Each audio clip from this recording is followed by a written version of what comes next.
feels good to beat y'all. Yeah, beat y'all.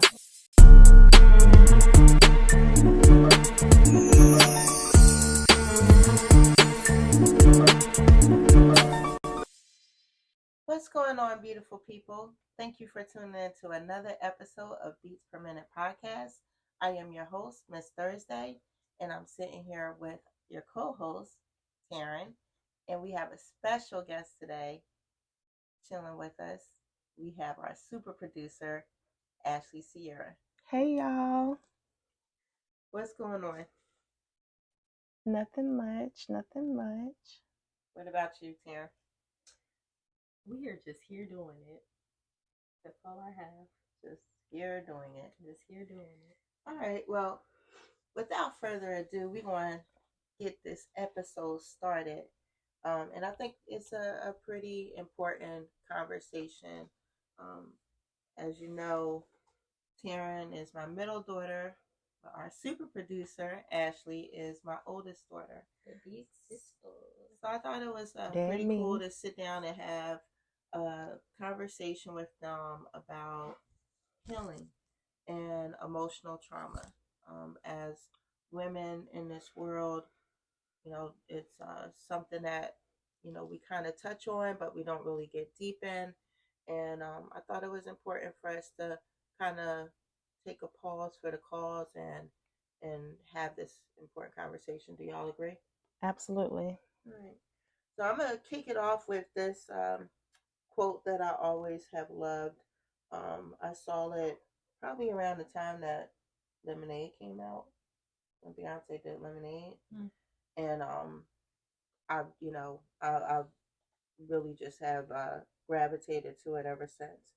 And it's a Rumi quote. Mm-hmm. The wound is the place where the light enters you. What are your take on that quote? Like, what does that mean to you, Tayrn? I don't know how to say this, and I hope I sound ridiculous, but I have no clue. Okay. I mean, that's honest. What about you? I'm going to have to agree with Tayrn. Because when you asked, I was like, please don't pick me first. Please don't pick me first. Beautiful quote. It just don't hit. Okay. So, I guess what I always think about, like, if you have a wound, you have an opening, right? And if you allow that... Oh, you said wound, not wound, like a baby womb? Is that what it sounded like? It did. I'm not going to lie to you. A wound. Oh, okay. Now, why you thought she said that? That's what it sounded like to me. Lord help me. Yes, a wound. Okay. That, you know, like, I'm looking at in my imagination, I see a wound that's a through and through wound. If you know what I mean from watching cop shows. Okay. You know, that even though in that opening in your body, that's where the light will hit. Like, if you allow yourself to look at, like, the possibility of healing, from that standpoint, it just comes across different. And so as a nurse, when someone has a wound, a lot of times you may have been dealing with this wound for a while. You didn't really want anybody to do anything about it because, you know, you didn't want to allow them to see how bad it is, or, you know, how infected it has become. But until you actually go in, clean out the infection, the dead, you know, tissue, that wound can't heal. Right. And so to me, that's what that quote is talking about. Like, you know, you have to go in, allow yourself to clean out that wound, deal with that wound, treat that wound. And that's where, you know, your healing will come from, is when you go in and deal with it. Does that make sense? Yeah, it does. So would you say then that one of the first steps in dealing with like a wound or emotional trauma would be awareness, like actually being aware? Absolutely. Yeah. Absolutely. You can't work on something that you don't even aware that you need to work on. So you definitely have to have some sort of awareness that there's a problem or there's a place of healing needed. What about you? No, I agree. If you won't acknowledge or can't bring yourself to acknowledge something that has clearly like made some type of impact on you, it's gonna make it harder for you to actually start to even do the work to not get past the situation. But I would say doing the emotional work to get you past like the hurt of that situation. Exactly. But how can you do the work if you don't even realize there's work to be done? Exactly. So that's step one, Right. most important. Well, not the most important, but one of the important steps. So, with that being said, I have thoughts on that, so I'll add it later. But okay. I just was sitting here thinking, of course, June, we've been diving into men's health awareness, for Men Health Awareness Month, and most of our conversations have been surrounding, men and, and things going on with men. But as women, something that, we deal with a lot, and sometimes even when we're not, it's said that, whenever we may have issues in relationships or whatever, that, oh, you must have daddy issues. Like, do you think that that's a term that's like overly used, or that sometimes we even use to kind of cover up the traumas that we've gone through, and instead of dealing with it, we just give that broad term? Or I do, in a way. I think that it is a term that we overly use and use as a cover up, instead of just realizing, like, yeah, I got daddy issues, but at some point, I got to start taking responsibility for my actions. Yeah, my daddy wasn't in my life, but I can't be 35 still claiming I got daddy issues. At some point, I got to say, you know what? Yeah, my dad wasn't there for me, and there's a lot he didn't teach me, but now I'm old enough that I can start learning for myself. So daddy issues only get you so far. I don't really know about that because, like, okay, so one of my things is, like, I really hate when people, especially towards like women, how like it's always assumed that a woman's behavior is usually generalized when like she makes certain decisions. It's typically generalized um, by daddy issues. And what bothers me about that is, yes, like when we talk about like the impact that, especially as a woman, our father has on our lives, there are certain decisions that we make in order to, I guess, like, not necessarily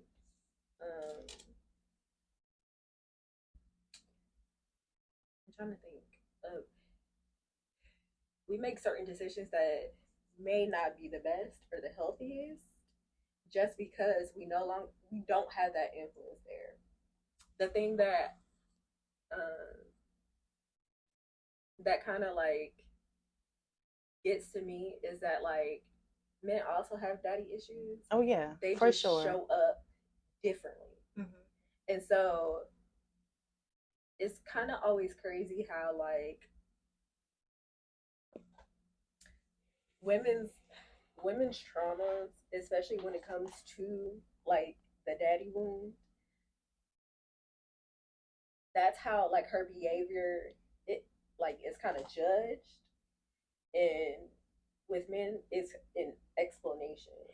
Like, well, yeah, it's a what is called double standard. Yeah, it's absolutely a double standard, but not to say what you're saying is wrong, because I absolutely agree with you, but that's from the outside looking in. What I was saying is from an inside looking out standpoint is, if I'm saying that right, is if I'm 32 years old, right?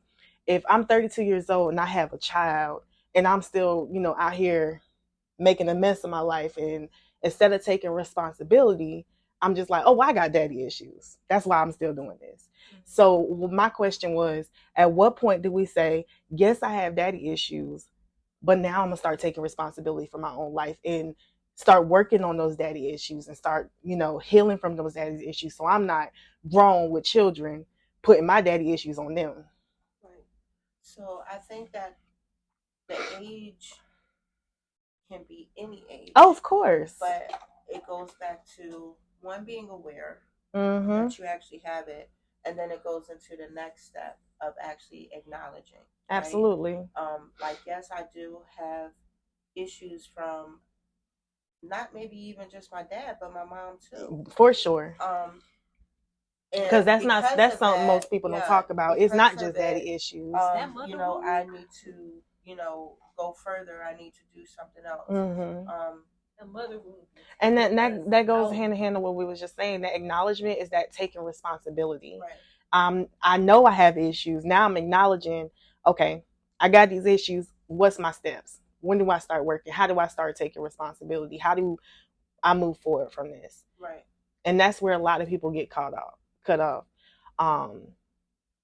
Like, oh yeah, I know I got daddy issues, but I'm not gonna take that with me. I'm just gonna keep it pushing and wear my issues like it's a badge. But then I think, or a badge of honor is what I was trying to say.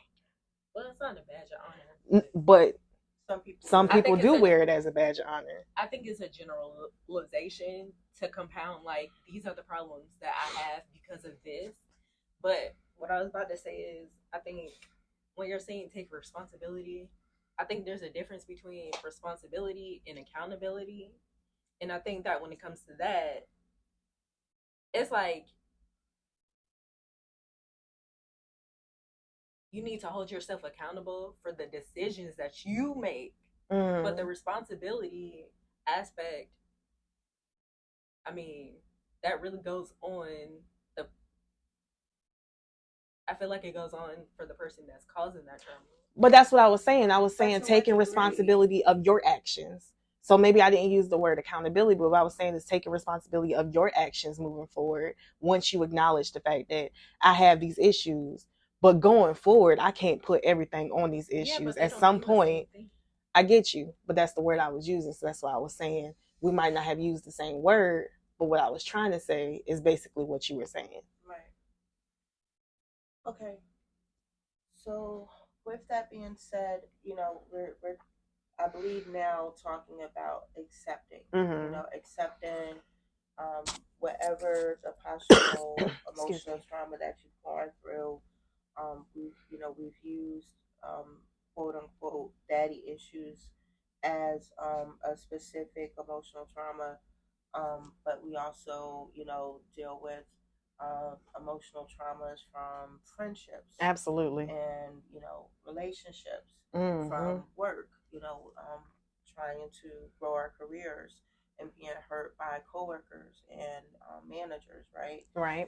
And accepting like whatever has happened so that we can move on. Do you think that sometimes, especially in the Black community, that the way that we accept it, it's not like we're really going through the process so that we can accept whatever's happened, that sometimes we're just pushed past whatever has happened. For sure. And that's why we continue to struggle with the traumas, because like with a relationship, a lot of times we as women, when one of our girlfriends is dating somebody that we don't care for, we don't think they're good enough for them, and something happens, then we're like, oh girl, he was a dog anyway, don't even waste your time worrying about him, don't cry, just move on with your life. And mm-hmm. instead of letting that person actually go through the process of or whatever. And and I know that I've had mentioned that a lot. It is because it's something that I see so often and, mm-hmm. and have heard so many times throughout life, that I just I try not to be that friend for my other friends. Like, yes, I don't want you to be quote unquote stupid, but it's not. If that's, only you know how you feel, and you have to be real with yourself and honest with yourself. Some people are not ready to move past where they are in that relationship, and the reason why is because they're never actually taking the time to actually realize for themselves why that relationship isn't good. Absolutely. And I think it's a mistake to push somebody past the process of feeling the pain or grieving, because if you don't really truly go through that period of time, then all you're going to do is go into the next relationship, whether it be romantically or platonically or work wise. You're going to go into that next relationship and make them same mistakes again because you ain't actually felt that pain. Well, I mean, the thing about acceptance is it does take like a large amount, like you have to have empathy to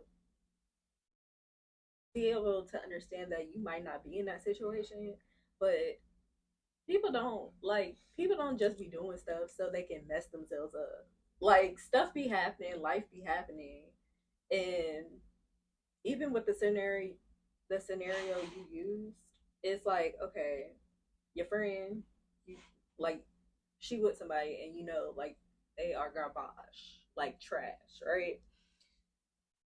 As your friend, I know this, but I also know that that's something you have to go through in order for you to understand like what this person is.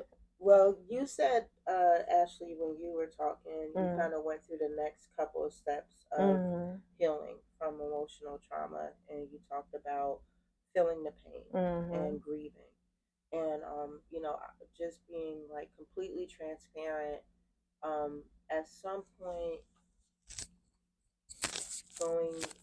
going into the divorce process with your dad, I had to actually allow myself to grieve. Absolutely. Because what I also realized is that, and a lot of people don't, like, when you come out of a relationship where, maybe it wasn't the best situation for you or whatever, a lot of people are like, well, why would you be upset? Like this, and it's not that you have to necessarily be sad that you're breaking up with the person or whatever. You have to grieve that relationship just like you would grieve the passing of a loved one, because you're grieving a part of yourself that's now absolutely dying, right? Absolutely. And a lot of times, I've seen so many people try to move past that process, and they don't realize why they're so stuck, and it's because they never allowed themselves to grieve. Right. And I hadn't thought about that earlier when I was, getting myself prepared for this. I actually was talking to my best friend Brittany about it, trying to get my mind right. And we were talking about one misconception that I believe a lot of people think about the healing process is supposed to be rainbows and sunshine all the time, all day long. No, it hurts. Hold on. It hurts. Not everybody realize how painful and ugly and downright sad the healing process can be. If you have never truly went through a real healing process, because a lot of people go through these healing process and it's like, oh, I accept that relationship didn't work out and I'm gonna stay by myself and I'm gonna work on me. But they never really just sat down and was like, you know what, that shit hurt, and now I got to go through these steps. But I know a lot of people who have gone through quote unquote healing processes, and I sat back and was like, you really didn't though. You really didn't go through a healing process. I think the biggest misconception when it comes to the healing process is that a lot of times it's like people believe it's supposed to be this linear thing, and it's not. No. Sometimes you might move on to the stage, and then sometimes you go backwards. Absolutely. And so the process in itself is not linear. It's not always going to be this step. It's not always going to look the same for everybody. Right. I think people handle things the best way they can. Mm-hmm. And I think that a lot of times, because it doesn't look like something that like we feel like we would do, it's easy for us to kind of be like, this is like, kind of judge how somebody goes through their process, when in reality we just not the same. We don't handle things the same way. We don't have the capacity to like go through these processes in a way that looks necessarily graceful to somebody from the outside looking in. Okay, I just actually wanted to kind of just even bring up the idea that, you know, even though we're going through the steps of healing from emotional trauma and we're talking about grieving a situation, Girl. that a lot of this also mimics the actual stages Of grieving. grief Mm-hmm. that we go through. But the one thing on the list that we haven't discussed is denial. You know, like really being, you Girl, know, that go with acceptance. And that's what but it doesn't. It's totally different. I really think, okay, so here's the thing. Usually, like, okay, so we done went through awareness, acknowledgement, acceptance, feeling the pain, and I had something to say about grieving. I'm gonna go back to it after I finish saying what I'm saying right now. But a lot of times, like, I don't think people realize how much delusion could be like a what is it called? Like a coping process. Mm-hmm. Like delusion really is like a coping mechanism. Mm-hmm. And a lot of the times it go hand in that. So it's not necessarily hand in hand with what? Like these processes, like awareness, diluted. Like you can, like that could be the answer. No, because there's two different things. You can't be delusional and also be accepting. Now you can be in denial and be delusional, but they're totally two different things. But I think that when it comes to that, yes, they're two different concepts. But I think that like during some of these processes, if you are not really taking a good look at how something is, or you're not processing like the underlying reason, you could really be thinking that like you are doing the work to get past something. Mm-hmm. And a lot of the times, like I said, people don't be like trying to mess themselves up. Like don't be trying to mess themselves up. But a lot of times, like we have these misguided attempts at trying to become this whole person again Mm-hmm. after something that may or may not have completely like shaken us, like the like fundamentally of who we are. And so like there's times where I have been in a situation and I feel like, oh yeah, I'm over this. Like this is something that I have I've gone through a process to get over this. And then when I guess like it's examined, or like when I'm faced with like when I have to acknowledge like this happened and like to somebody else, it do kind of sound crazy because I'm not over this as much as I thought I was. And that's okay. And that goes back to you talking about it not being linear. No. And sometimes you go through the steps over and over, like just like with the grief stages, you know, someone can come into it with in one stage Mm-hmm. and then they go into another stage and then they're right back into, you know, Mm-hmm. whatever, you know, depending on the person. Mm-hmm. You know, like I've even have noticed like with certain people in our family that have passed, like there might be like immediate reaction to the death, right? And you think that you have accepted because you're crying and you're grieving that person, but then it's like when you know kind of start going through the post stage of after the funeral is over, and you know and all those things, and it's like, you know, have I really acknowledged that this person is gone? Have I really accepted that this person is gone? So you know, we kind of just keep going back through the stages or And I've whatever. told you, we've had a conversation about like when it comes to like actual physical losses, one of the things that I have really been like trying to understand about myself and like really try to like understand like the root of where it comes from is like when we've lost somebody in our family, like of course like I'm emotional and it hurts, but for some reason my brain doesn't allow me to process like this person is actually gone. Like I am like in this life, I'm never gonna see this person again. For some reason, once it kind of like the funeral is over, you gotta get back to your regular life. It's kind of like the way that I feel it, and I don't know if it's just so that I could be okay.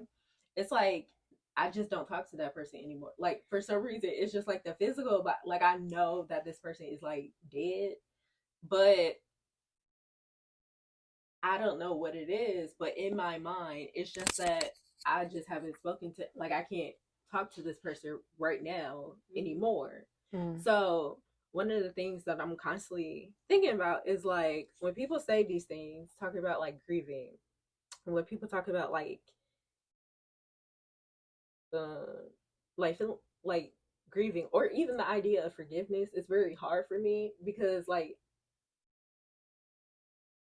a lot of the times, like I call it like drop the mic advice, because people would be like, you need to forgive, you need to forgive for yourself and not the other person. And I'm just like, what is like, how do you actually forgive somebody? How do you actually forgive? It doesn't have like, of course there's like a process, but how do you actually do it? I think it goes back to number one for me. You actually have to allow yourself to feel the pain. Like if you can, because if you never allow yourself to feel the pain, then I feel like it's like like you're always kind of in this bubble, and even to the point where like there's times where I've had to talk to myself, because when I've gotten angry about things that have happened or came up, I'm like, well, have I really truly forgiven, or have I really truly moved past? And I also have to realize that, like, or am I angry about what just happened? Am I angry about what just happened, or am I using what just happened as an excuse to just still be angry?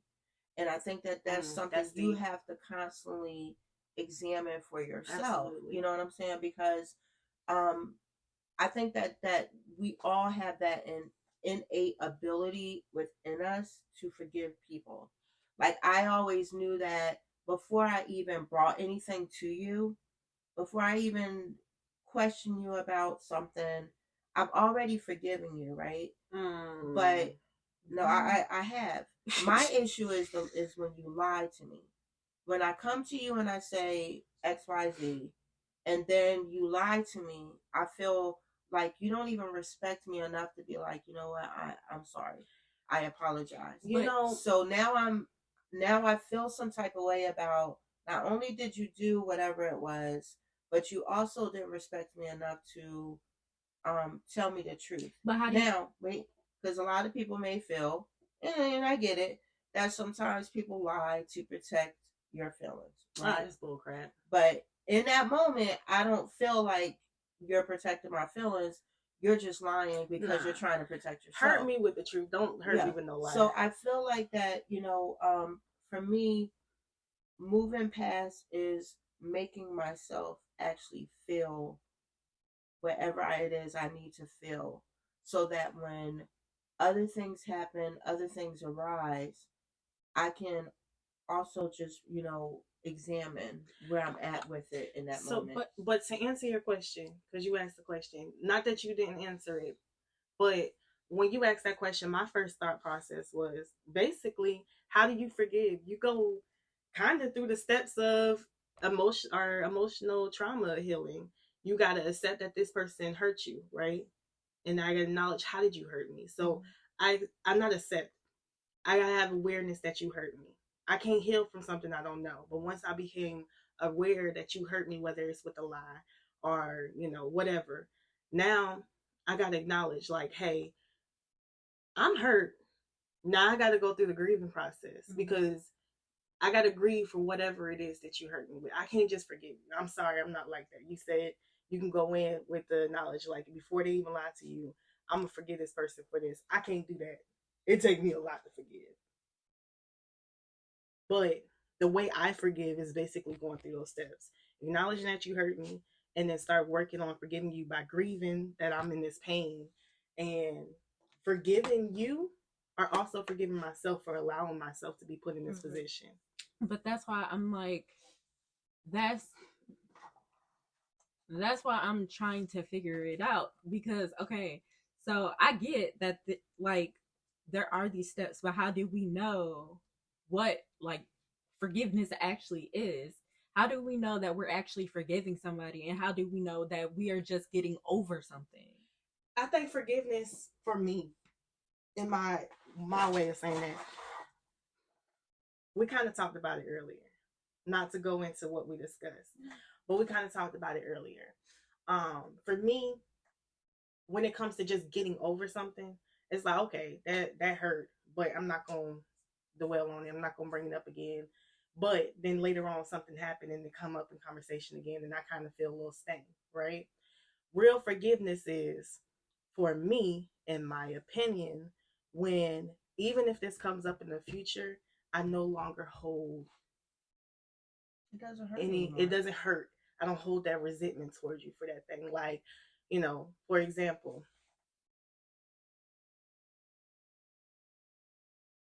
okay, you in a relationship with somebody and that person, you know, was unfaithful, and I decided to forgive you for this. I was about to say, you was finna get your lick back. That's what it sounded like. It did sound like that, right? But I decided to forgive you, right? And keep on with this relationship. Now, let's say 4 years down the road, something happened, and not necessarily they was unfaithful again, but maybe a conversation came up about that time period that this person was unfaithful. If that conversation comes up and I still feel like you probably ain't been faithful this whole time, I didn't forgive you. I just decided to move past this, keep this relationship. But if this comes up and then I'm like, you know what? I was hurt when that happened, but we've worked on it. We've built each other's trust back. I know that you have worked on being a better partner, and it no longer feels how I felt 4 years ago. That's forgiveness. So do triggers mean that forgiveness has not happened? Yes, in my opinion. You think triggers mean that forgiveness hasn't happened? That's what you just said. Yes. I think that just as humans, there are certain things that like are kind of embedded inside of us. So that like we know not to go through these situations again, or allow something to be said to us again, or like these are things that make us feel bad. Yeah. So that it like so that when it occurs in the future, like we know, like, hey, no, this is. And I can definitely see that.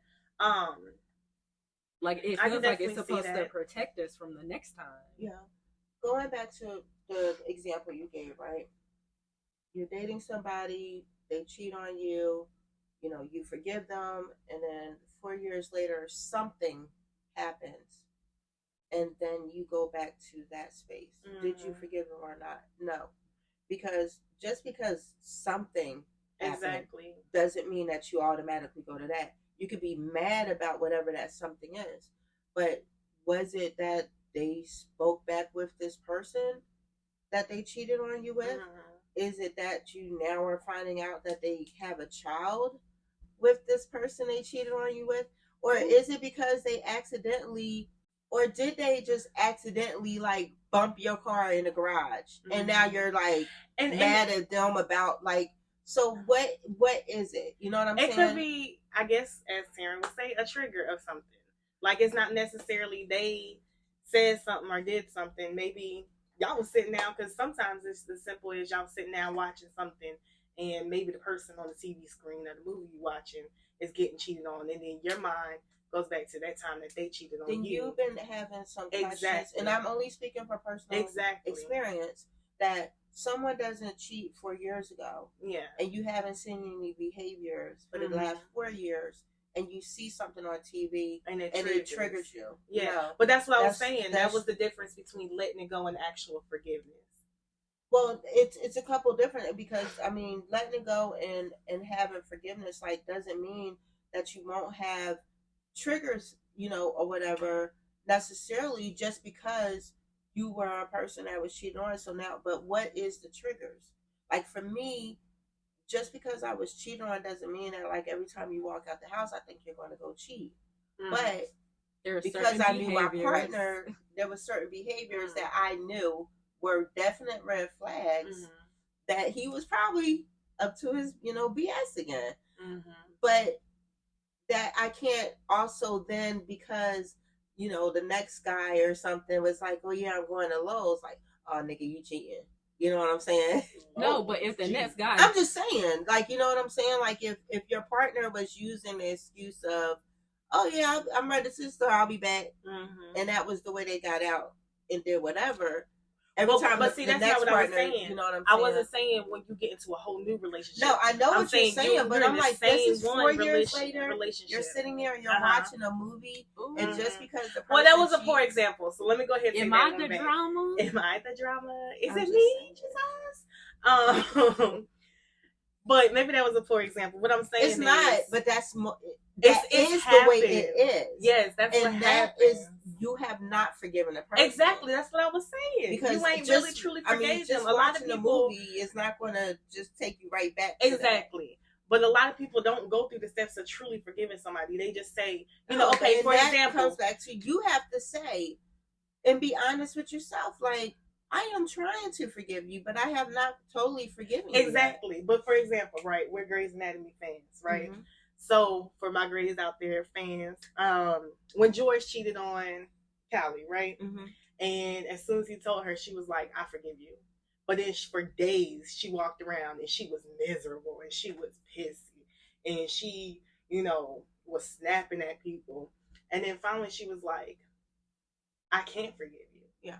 And that's what a lot of people do. We got to give it to her now. She got to work with these people. She was trying. My girl was trying, right? But the homie knew she was married. But that's my example. Wasn't right. She got to deal with this day in and day out. Exactly. I mean, it was too fresh. It was way too fresh. But the reason I brought that up is because that's what a lot of people do. They get cheated on, or they're hurt by their partners, and they be like, you want to exactly. Forward. I get it. I've been there. I've done it. But it's sometimes the other issue is you don't have the whole story. Sometimes something can happen, and you are told one thing, and then you find out either it's still going on, or that it's a lot closer. Then there's so many different things. And let's get off the cheating thing, right? But I'm just saying that there's a lot of different. There's a level ways of. Okay, so one thing I will say about myself is when I am hurt, it ain't nothing you can say to you when you hurt. No. I think, okay, so y'all don't know, like, be in like a relationship. Like, y'all don't know that me. So, I don't want to know that view.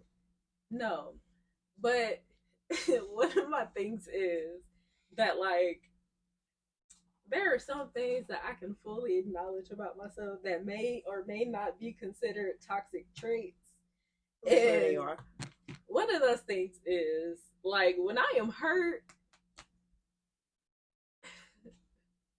we about to both feel the same. It's not about me getting my it's not about me getting my lick back, but I'm gonna get my lick back. We about to feel the same because, like, I know, like, I have this, or in the past, I have had this thing where, like, let's just say, like, since we was talking about, like, getting cheated on, one of my things was, can we get off?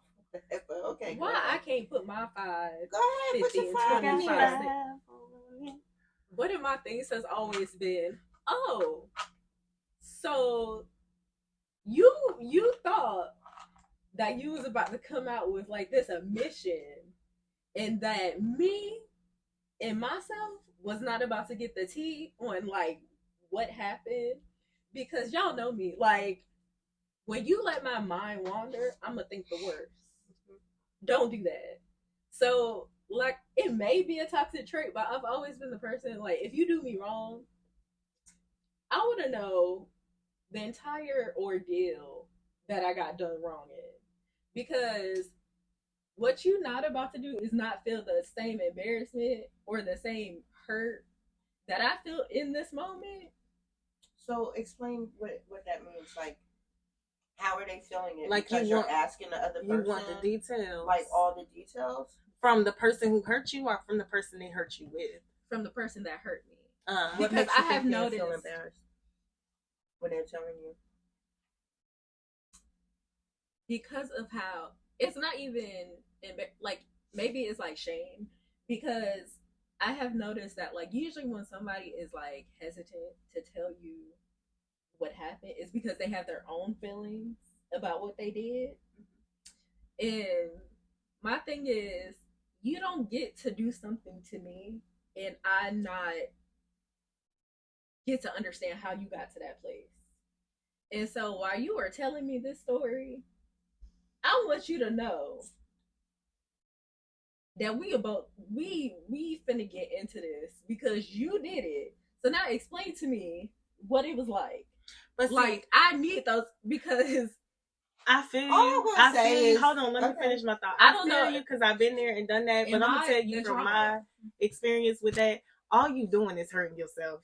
Because if they hurt you, have a great imagination. Yeah, you're keeping that all in your head, or it could be like situations. No, you could be being, you're asking about a situation and you're being told about a totally different situation that you didn't even know about. And so now it's two situations. Like, golly, boy, we didn't even deal with situation one. But here's the thing, and like I said, am I the drama? Because you are. Because in my mind, here's the thing, like I am a very, I want to say, like, realistic person, and I understand that people mess up and people make mistakes. And I think a lot of times, like, we try to give people grace for those mistakes, but at the end of the day, you hurt me. Like, and I know that, like, one of the things that I have a hard time with is, like, when the initial shock of, like, being hurt happens, my next thought is, like, okay, I can't take this personal. Like, I get to that point where I'm just like, I can't take this personal. Yeah. No. It's personal for me. It's always no. It's personal for me if I know you personally. If I don't know you like that and you did something to hurt me, I can't take it personally. You don't even know me. But if I know you, wait, and I'm a relationship with you, right now? I'm talking relationship period, whether it's romantic or platonic. Yeah, I don't care nothing about like other but that's the place. Because I don't care. But that's the place where I'm trying to. Like, I just feel like whoever you're with, they know what the situation is, and so I don't like the females that go after the females, but they'll still stay with the guys. Like, that's a different conversation. So, what I'm saying is, okay, you are my mother, right? What? I think so. And so it says on your birth certificate. We have had difficult conversations about things that you have done that hurt me, and what have you not? That you said, yeah. Okay. Yes. Yes. I'm just. Come on. Different topic. Different conversation. No, but I'm saying, what does stuff that I've done to hurt you? Yes, stuff that I feel like you have done that hurt me, not to hurt me, but that hurt me. There's a difference. Yes. And as we've had these conversations, and I'm starting to understand like what that time in your life was like, I can't take what you did necessarily personal, because it wasn't. You were in a situation where at the time you could not do this. Like, you could not. You have made certain decisions that hurt me just like because I'm close to you, like in proximity to you, if that makes sense. Like, it wasn't something that you intentionally did, but something happened, and as a result of that, I got hurt. And that's why I'm saying that, like, eventually during my process, there is a level of empathy that I have for people, because I know that most of the time people are not trying to hurt you. What they do may hurt you just because you're in proximity to them, Mm-hmm. but it wasn't something like you really have to, like, I don't know if it's like a narcissistic trait or thing, but like they're not specifically out to specifically trying to hurt but you. they do hurt you. Yeah. And that's why I say I get to the point where I have to realize that it's not personal. Like, sometimes. no, it really is not. Like, it was not personal. You got hurt as a result, but that was not something that they set out to do. Like, nobody Sometimes. went to, yeah, and I mean, but like, I do agree, with most people That's in what I'm most saying. situations, Unless like, they don't set out to do the things they do to specifically hurt anyone, but usually people they get end up hurt hurting as a themselves, result. and people that's close to them end up getting Yeah, hurt. of course. And the only reason why we get hurt, and the only reason why we do hurt or get affected, is because there is some sort of or level of love that we have for that person. Because people that we don't know and people we don't care about, they can't hurt us. Yeah. You don't get trauma and get hurt by people that we don't, you don't feel That's not anything true. by. That's not necessarily true. Okay, example. Okay, you said like, okay, people that we don't know can't hurt us Emotionally. There's people that have said like really racist things, and I don't know them, but it hurt me. Okay. That wasn't a good point. No, it wasn't. I mean, sure. No. I mean, like, I can agree, like, but it's not because that person said it. It's because of what was said. Yeah. And the trauma that's already attached to what they're saying. You know what I'm saying? Like, if someone just was like something stupid that you've never called you something you've never heard before, like, what the hell are they talking about? Like, when they call you something that's been so racially charged, or it was set out to elicit an emotional response from you. It's because it's still rooted in trauma from what you know about that thought process, that word, that feeling behind the way they said it, all of that. That's what makes it hurt. But this could be somebody just off the street. You wouldn't care less about what they were saying or talking about. But when they use certain things, they're using it specifically because it's going to carry that emotional charge to it. Yeah, I get it. You know what I'm saying? But I just feel like, like somebody that you don't really care for at work, if they don't speak to you, it doesn't hurt you. Yeah, because I'm not speaking to them. But one of your friends decide like, oh, I'm just going to stop speaking to you. Now you're like kind of going through your day, like, what's going on? That be like, now your thoughts are all on that. I can take a lot. But what that saying? Friendship trauma be hurting. Yeah, and so it's because you have some sort of emotional bond, and that's how the emotional trauma will start. Because relationships sometimes, because you don't go through like, what is trauma to begin with, right? Like, trauma generally means like if you got hit and you then bruise up, that means there's trauma underneath your skin, and now you have a bruise. Right. So there had to be some harm done to your physical person that caused that trauma. So we also get that emotionally. Like, there had to be some type of bond there that now there's been some type of trauma to it, right, that causes us to feel the way that we feel. It's a negative impact from like a life situation. Yeah, I think first of all, I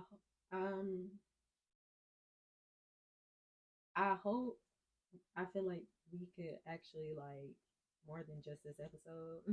I feel like maybe we can have more conversations. Of course.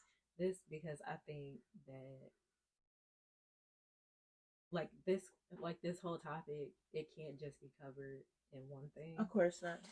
And so, like, I was really thinking about like what I was gonna talk about, like, and contribute to this conversation, and it may be absolutely nothing. I probably ain't said a word that made sense to anybody except for myself. But one of the things like I was thinking about is something that like impacted me. Like, of course, there's like stuff that has gone on in the family that impacted me, and that like I think one of the things that I have noticed, or I have really been trying to sort through, is just like, okay, my friendship traumas, and I have noticed that like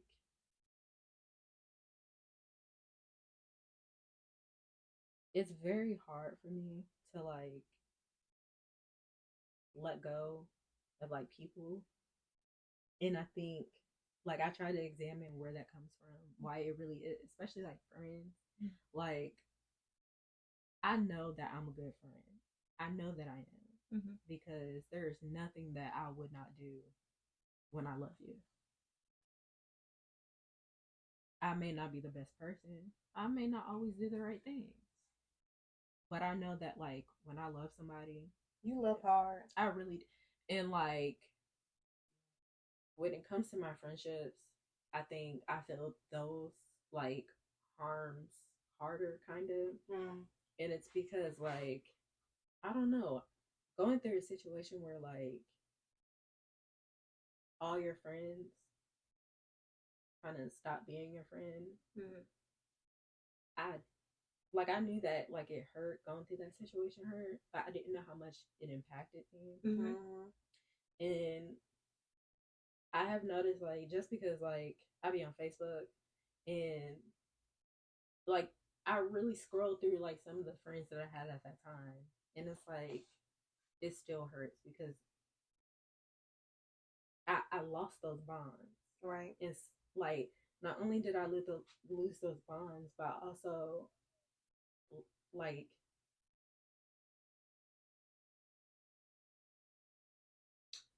all of them. It felt like all of them at one time, Which is very devastating.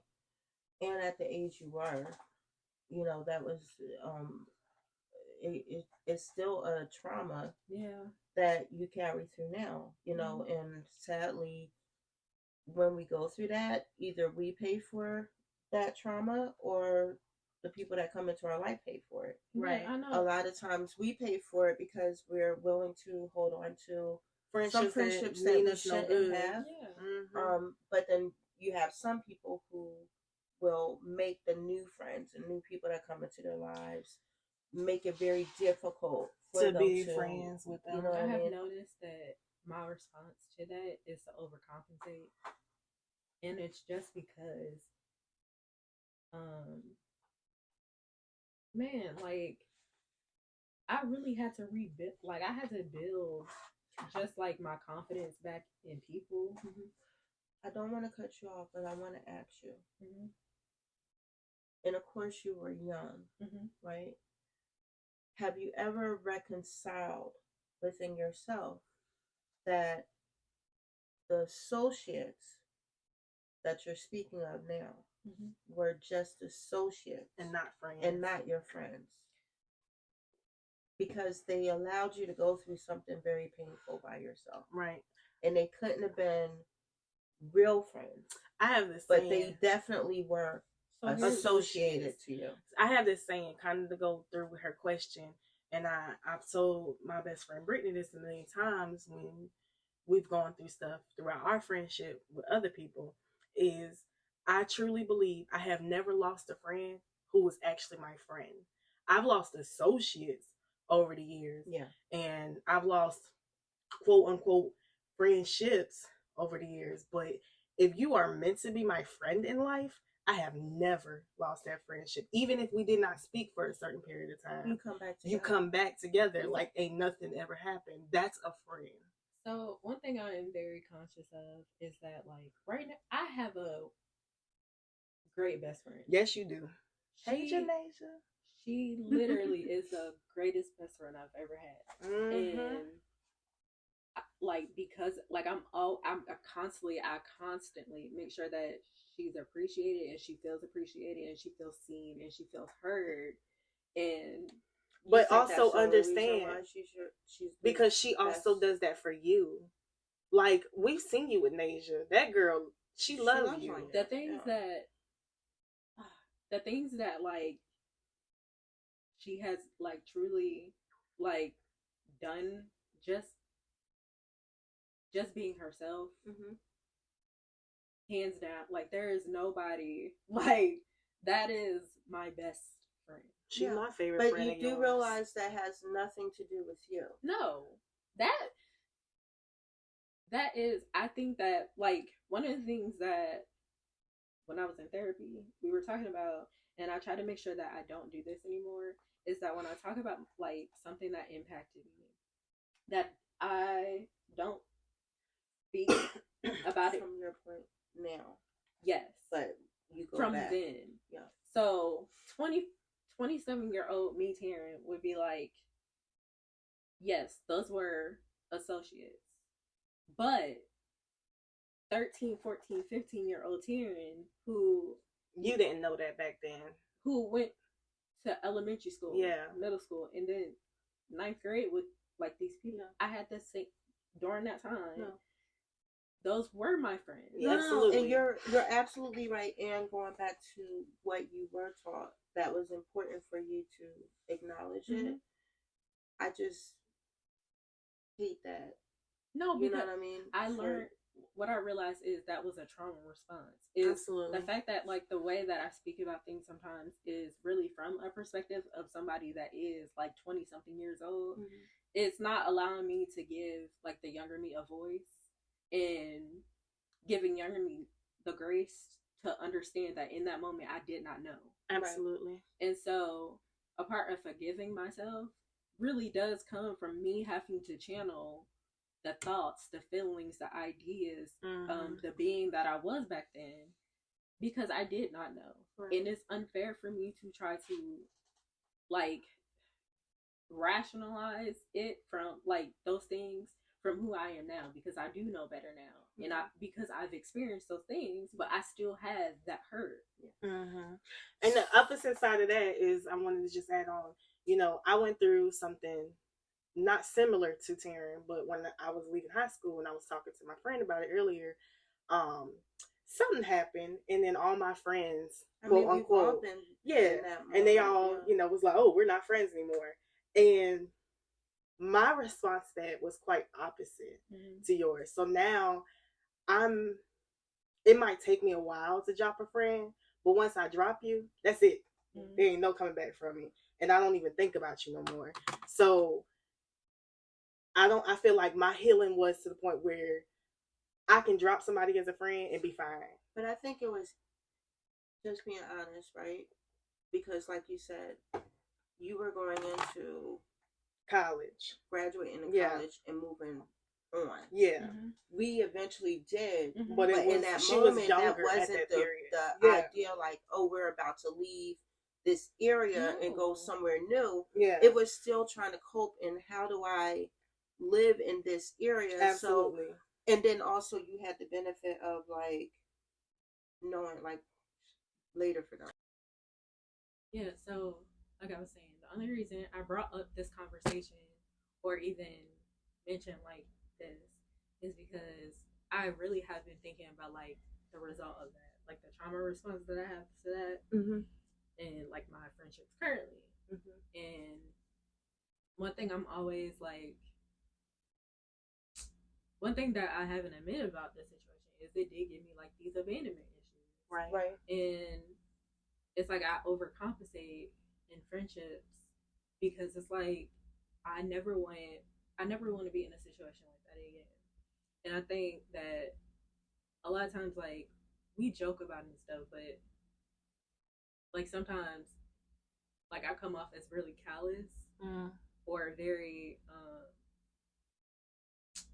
not blunt, but sometimes I can come off like really callous to things, and it's not that at all.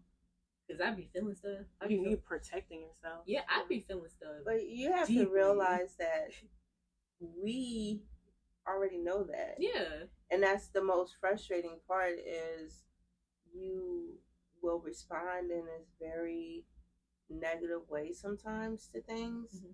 And it's like, just talk. You know, like just say what it is that you're feeling instead of like coming off like that. Like, you know, it always used to trip me out, like when, you know, Ash did first go off to college and you like, she don't even live here anymore. Oh my God. And it was like she was never coming back home, you know, and it was just, you know, it was very odd, you know, that would be your response to it. But that would you say was your that way responding like that was a way of protecting yourself from feeling that abandonment, quote unquote? Especially during that time, that's when everything was happening for you. Or was you just being an asshole? Oh, Because- At least you honest. Because one, like when we did live together, it wasn't like we was like really out here. Like you had your friends, and a lot of times you were with them a lot because, I mean, our situation at home wasn't really the best. Ooh, clap that tea. But also because, The gag is. girl, why am I finna go? Like, I'm in high school and I'm still sharing a room with my little sister, and like y'all say, like, she not gonna be here no more. Like, I get, but it was still my room. Yeah, but like, girl, you when somebody go away All from right, college, so they we supposed need to to come end back this. home and Girl, still have a we need to end room. this. why Because am I y'all about to go 13 in into a a whole twin bed nother with my little little thing. sister? All right, y'all. So, on this, the next episode. Oh my God, y'all are crazy. No, I'm just saying, I'm 13 in a twin bed with my little sister, and it's You a wasn't whole in a room. You twin was bed not in a and twin with bed your with little your sister. little Let's sister. clarify that y'all shared a both room. had Y'all twin both beds. had beds. That separately. was not. Yes. But Ashley had her own room for a long time. And I was the 'Cause oldest. She was the oldest. but the oldest was gone. To college. I ain't moved out and had my It own had place. to come back. And mind you, it was not like a situation like when you went to college and you could stay there during holidays and all that. Do you not remember we used to have to get everything out of her dorm room? Yes, but then I would go back to that twin bed. That's Girl. fine. But as for me in my room, I just You was going to still share with Shania. Anyway, thank you guys for tuning in to another episode of Beats Per Minute. You know, make sure to like, share, subscribe, you know, the whole bit. Make sure to follow us on all of our social media pages at beatsperminute.pod and catch us every Thursday for a new episode. And at the end of the month, we do kind of fun little FB Live, right? Kind of fun. it has a name. It has a name. What's the name? Post chat. Post check. Post check. All right. And I'm gonna tell y'all during our next post chat how unfair it was for me to have to share a twin bed with Shania. Whatever we have And to- with that being said, we won't be having a pause check this month. Love you. Bye, y'all. Aaron. Love you. Thank you guys for, you know, Not you having giving this out nicknames on conversation the with me. podcast. Listen, you don't want me to put yours out Don't there. do me. Okay, so calm down. Thank you guys for joining in and listening. Definitely share your thoughts on how do you deal with emotional trauma. Yes, tell us your business. How have you gone through what the you steps said? that we've discussed? Drop the tea or something like that. tea drop or Tea something. drop or something like that. Oh no, girl, spill me your tea. I like telling knowing you. stuff. But yeah, but more than spill your tea, we definitely want to, you know, just keep the conversation going. Yes, we do. We are, you know, at a space and a place where we have to talk about, you know, the things that we've been through, Mhm. help Absolutely. each other. And if we can't, if we can't, Excuse if me. we don't have anybody in our lives, I would like to just say that I once saw a very helpful I would say exercise that Mhm. I saw once, but by somebody of the name of Ayana Vincent. Oh, okay. And so when you have Fix my life, Ayana. when you have no one to talk to, Mm. what you should do is go in the backyard, dig a hole, and scream into that hole. Mm. Okay. Give it back to the earth, beloved. Okay. That's interesting. So you just lean down and scream into the hole? You didn't And see then that cover it back? episode? No, I didn't, actually. Scream it into the hole. Give it back to the I'm not earth. gonna fight you for you. Okay. Jesus. All right, folks. Thank you again for joining in, and we will see you next time. Bye. Hello, little sister. How are you? Very proud of you and your accomplishments. Love you. Take care.